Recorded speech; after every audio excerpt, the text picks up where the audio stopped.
Hello, welcome to a brand new episode of Johnson's Court. Today I am back here with you in week 11. Week 1 through 10 is now over and we are now on to week 11. We are more than halfway past the halfway mark and we are in the home stretch here, guys. It's when games start to get colder and people are pushing to the playoffs, the Super Bowl, where, they're still fighting in that schedule where, okay, can we be the number 1 seed? Can we be the number 2 seed? Are we going to be able to host a playoff game? Are we going to, get that first round bye? You need to win your division. So how are you looking right now? And what can you do this rest of the season to make sure that you put yourself in the best position possible? Well, let's go through the matchups this week and see if there are any divisional games and see what games, really do matter this week. But before we get into that, we are going to talk about our records from last week. So last week, looking at it, was not a very good week for Nicholas Solomon. Probably the worst record as he went 6-8. As I can tell you, that's the worst record so far. But there is 7-9. So actually, I went 6-8. Has Beagle went 6-8? His worst is 7-7. So he hasn't went below 500 this year. So Beagle technically has the best lowest record, if that kind of makes sense. Like he's not below 500. So he's doing the best in that aspect. But he did do pretty well this week as he is the top dog. He went 10-4.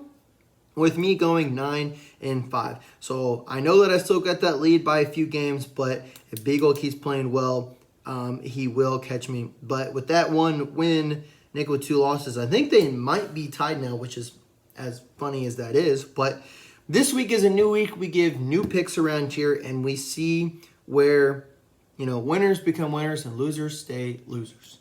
But for week 11, Thursday Night Football at 8:15 p.m., you've got the Washington Commanders or the Redskins, whatever you like to call them, coming in and playing the Philadelphia Eagles.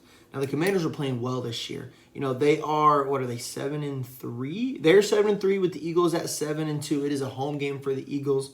The Commanders, if they want a shot at winning the division, they need to be winning all games possible here. I don't even know what their, let me see here. What are their division standings? They are, it does not tell me, but if I had to guess, they are 4-1 at home. I don't know why it doesn't tell me, but all right, that's cool, guys. They are second in the NFC East, as more than likely that means that the Eagles have one more divisional game win above them. The Commanders haven't won their division in a very long time. We'll have to look that up next week and tell you when the last time they won their division was. But I think that they can win their division this year, especially with the rookie QB. I think they have a lot that they can do, and, it's only going upwards from here. So give me the Commanders on Thursday Night Football. Come on now. Sorry about that. Nick is going to go the Commanders with me. I'm not sure what Beagle is going yet. I don't have his picks for this week, but I will write them down, and we will see what he goes. If I had to guess, I think he probably will go the Eagles, but that's only a guess for me. We stay in the States this week as we start on Sunday at 1 o'clock. We start with the Raiders and the Dolphins. The Dolphins were able to get a win last week versus the Rams on Monday Night Football. Let's see if they can continue that success at home, and I think they will, so give me the Dolphins. Oh, guys, got to sneeze. Oh, so sorry about that.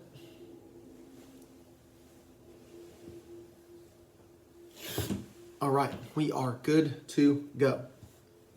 So, how do you get a Kleenex there? But Nick is going with the Dolphins as well. Then you've got the Browns versus the Saints. Does Deshaun Watson and the Browns play well? Or, do the Saints, I don't know. Browns are 2-7. The Saints are 3-7. I don't even know how this game is going to go. Let's see. Nick Chubb gets his first touchdown here. Give me the Browns. The Browns. Nick is going to go the Browns as well. So far we are 3 for 3 with us. Then your next 1 o'clock game is probably the garbage game of the week. The Indianapolis Colts, who is now starting AR in place of Joe Flacco, because Joe Flacco has lost the last 2 games for the Indianapolis Colts, versus the New York Jets. Now, the Jets, on paper, like I have said in the past, have only gotten better on paper with more superstars, but they are 3-7. It is at home for them. The Colts are 4-6. I think the Jets get this done only because they're a veteran, experienced group. And how does AR fit inside that system again, and does he get his groove? So give me the Jets. Nick is going to go Colts, as we all know he probably would, but that is our first pick where we differ. Then you got the Minnesota Vikings and the Tennessee Titans playing. Oh, the Vikings did not play well last week. Sam Darnold did not play well last week, but they are 7-2. Give me 8-2. I think they still start to find their footing and work their way for the second half of the season, as the Titans will fall to 2-8. Let's see here. Nick is going to go the Vikings as well. Good choice. Then you've got the Green Bay Packers versus the Chicago Bears. This is a home game for the Bears. I know who Beagle is going. He's going the Bears. He's going to think the Bears are going 16-0, but it's just not realistic, but that's okay. They are 4-5 right now. They could go 500 with this win. The Packers are 6-3. This is probably a cold game if I had to guess, but give me the Packers on the road. Nick is going to go the Packers as well. Then we stick with an NFC North team. We've got the Jacksonville Jaguars coming in and playing the Lions. Now, the Lions had the worst game that I've ever seen them play. Jared Goff threw 5 interceptions. Somehow they're able to come back versus the Texans down, 23-6, I think, or something, or 9. Come all the way back and win the game 29-26 with a last-minute field goal. The Lions should never have won that game. It was absolutely horrible. But let's see here. Trevor Lawrence is out with an injury, so I don't know who's playing for him. Well, that just should signify the win for the Lions. So I am going to go the Lions here over the Jaguars. And it's a home game for them, so it should be fine. Then at 1 o'clock, you've got the Rams playing the Patriots. Now, the Rams almost could have won, but I think they will win the Patriots because I think the Patriots will have the worst record in the league this year. Nick is going to go the Lions as well, and then he's also going the Rams. And then our last 1 o'clock game is probably the 1 o'clock game of the week, the Baltimore Ravens versus the Pittsburgh Steelers. Both the teams are playing really, very well right now. The Steelers are 7-2. The Ravens are 7-3. I just don't see a world where the Ravens don't blow this for some reason. Like, I feel like they can go up. They can, say, have a 2-touchdown lead or whatever. But I think they blow it, and I think they don't get this win. So I think the Steelers are going to get this win. But this is game of the week. Nick does think the Ravens do get this win, though. And that's not a bad pick. You know, this really is game of the week. It's a coin flip, and we will see who gets the win because it'll be a really, really good game. But then at 4:05, you have the Seahawks playing the 49ers. Christian McCaffrey is back. I think he scores his first touchdown. That's why I'm going to go the 49ers. DK Metcalf is back for the Seahawks. I just don't know about the Seahawks and what they're doing this year. So this is a kind of a coin flip for the 4 o'clock games for me. Nick also, he did say as well, I was talking to him, he does think the 49ers is his pick, but he thinks this is a coin flip game as well. So there is that. Then you've got the Atlanta Falcons playing the Denver Broncos. Now, the Broncos have been playing extremely well. They honestly could have beat the Chiefs last week if the blockers would have blocked, but that's not how that went. But is what it is. But they're 5-5. The Falcons are 6-4. They could have a better record. Obviously, I like what Kirk Cousins is doing there. This is probably game of the week for the 4 o'clock games. I haven't looked at the rest of them. Give me the Falcons, though, on the road, as Kirk Cousins has that swagger, and he's got that team, and they want to win their division. But they also need to have a good record for seeding as well if they don't win their division. But giving the Falcons on the road. Beagle thinks Kirk Cousins and the Falcons get it done as well. Now, this might be your 425 game of the week. It is the Kansas City Chiefs versus the Bills. The Chiefs are undefeated still. The Bills are 8-2. This will be a great game. This game could go either way with Josh Allen and how he's played versus the Chiefs in recent years. Chiefs are always, very, very good. There's just not enough stuff to say about this game as it will be good. But give me the Bills at home. I think the Chiefs lose their first game versus the Bills. Nick doesn't think that, though. He thinks that the refs and the Chiefs win this game, and that would then improve them to 10-0 on the season.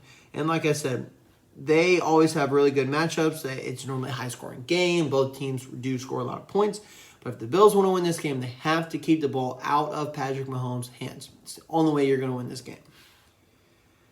But your 8:20 game of the week on Sunday is the Cincinnati Bengals playing the Los Angeles Chargers. Now, Los Angeles Chargers are playing pretty well. They're kind of a sleeper, sneaker team this week.